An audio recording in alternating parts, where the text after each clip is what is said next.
Hello, Delaware Food Pharmacy families. Thank you for joining us for another DASH Diet video.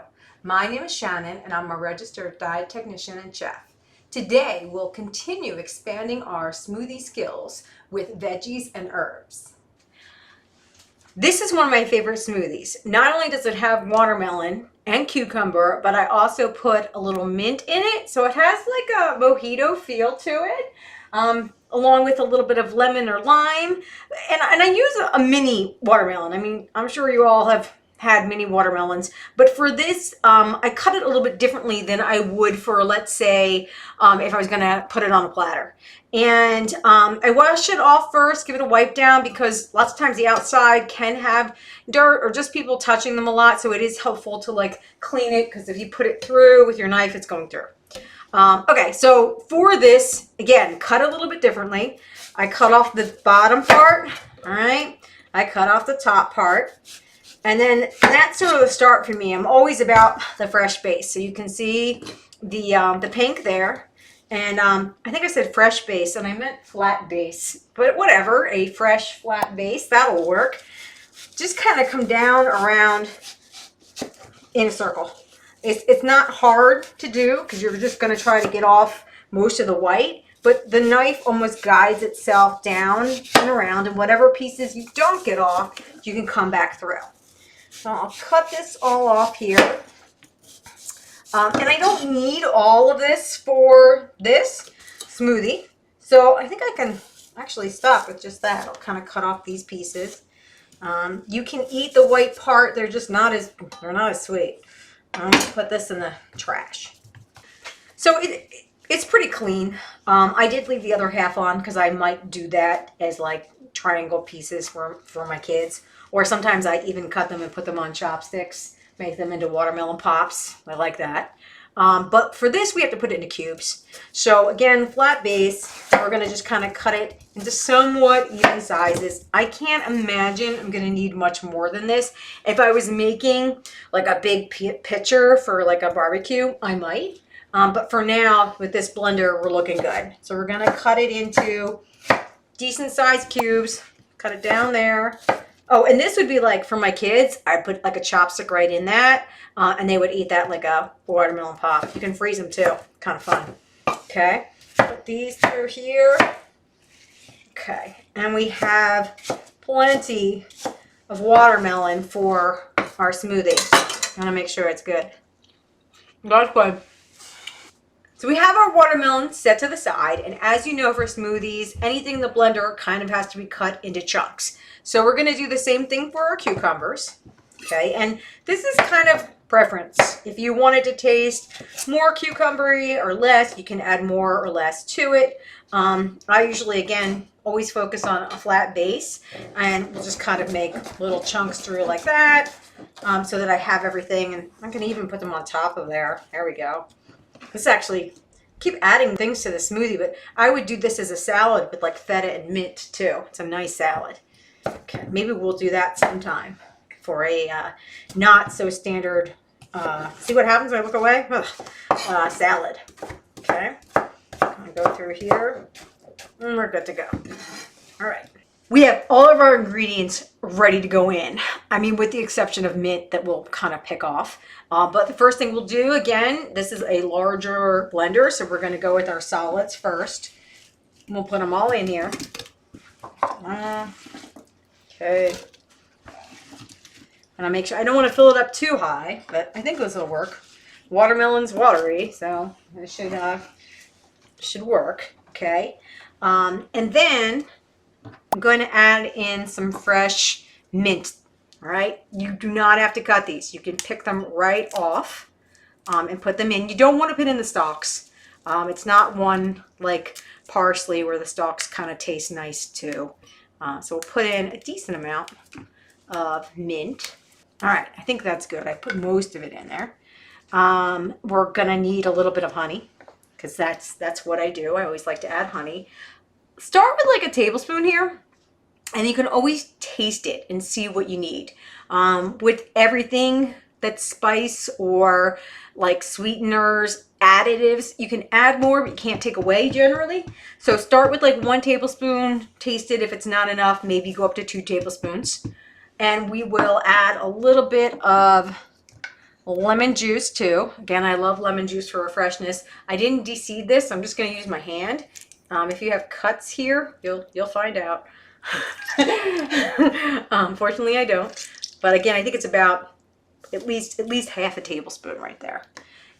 We'll have to add water before we blend because otherwise it won't move. I thought it might with all the watermelon, but it's not happening. So we're going to add about a half a cup of water in. Okay. And we'll blend it first and then we'll add in some ice.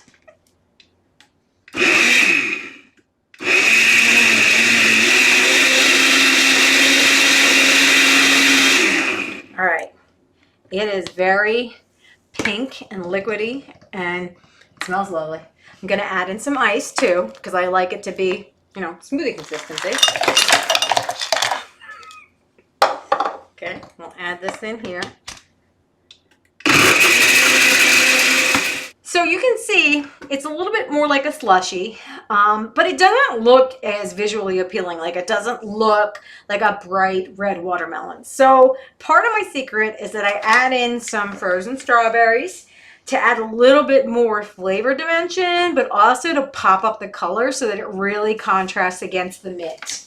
So we're just gonna add some frozen strawberries in here. Throw them right in just like that. And we will blend together.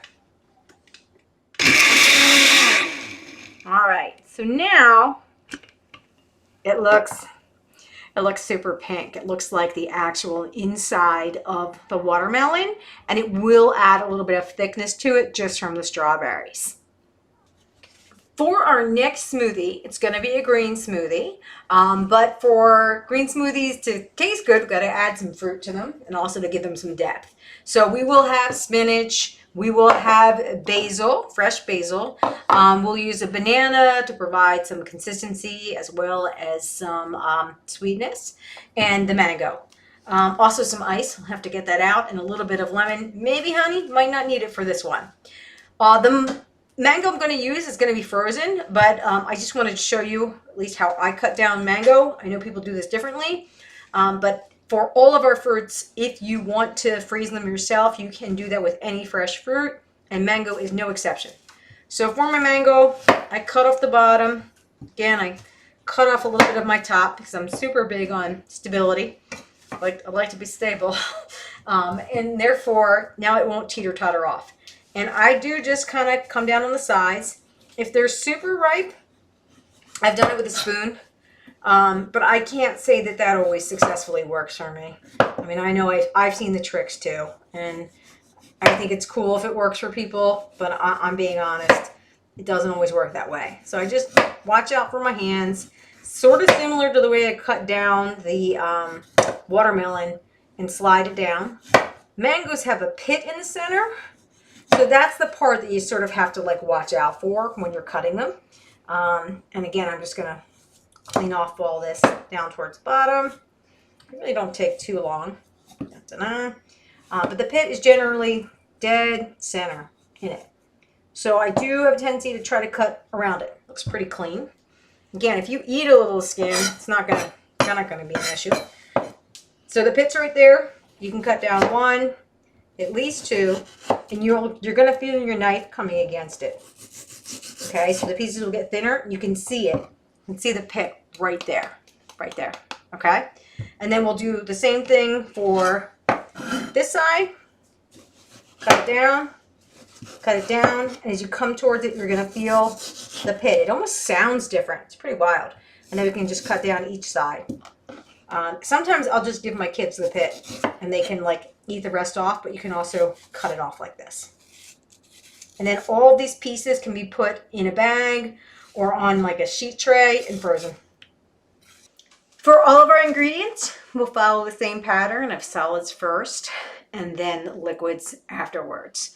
I think I'm going to start with, maybe I'll start with some mango.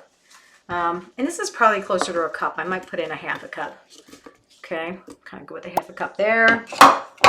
We'll add in the spinach. Spinach, you can totally leave the stems on. It's not going to be a problem. And that's at least a cup of spinach. You know, spinach, you cook it down, it's got nothing left. Then we'll add in banana. Okay, and I'm going to do the same thing that I did for the mango to this. I'm going to cut it into like chunks. You don't have to use a knife. You can, I feel like I learned this trick where you can break it into like thirds.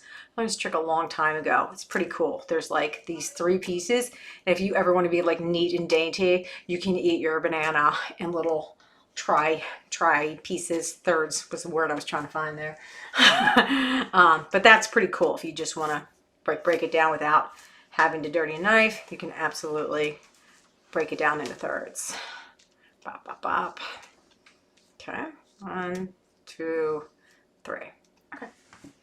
And then we will add our basil. Okay, basil. And then we're probably going to have to add some water.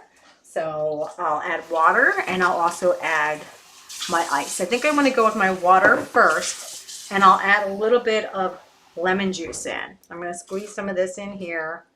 No seeds allowed. Okay, a little bit of lemon juice there. And I have some lemon left in my squeezer thing, so I'll squeeze a little bit more in there. You're looking for about a tablespoon of lemon juice. And then we'll add in maybe like a half a cup of water to get us started. Okay, doo-doo-doo. And we'll blend and see what happens. On. Now this is one where we're definitely going to have to press things down a bit to get it to move through better. Okay, we can do this, kind of mix it. We got to add in our ice yet.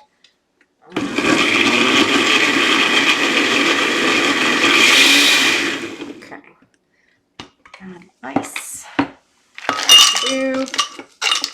And more water so that it moves through. Okay.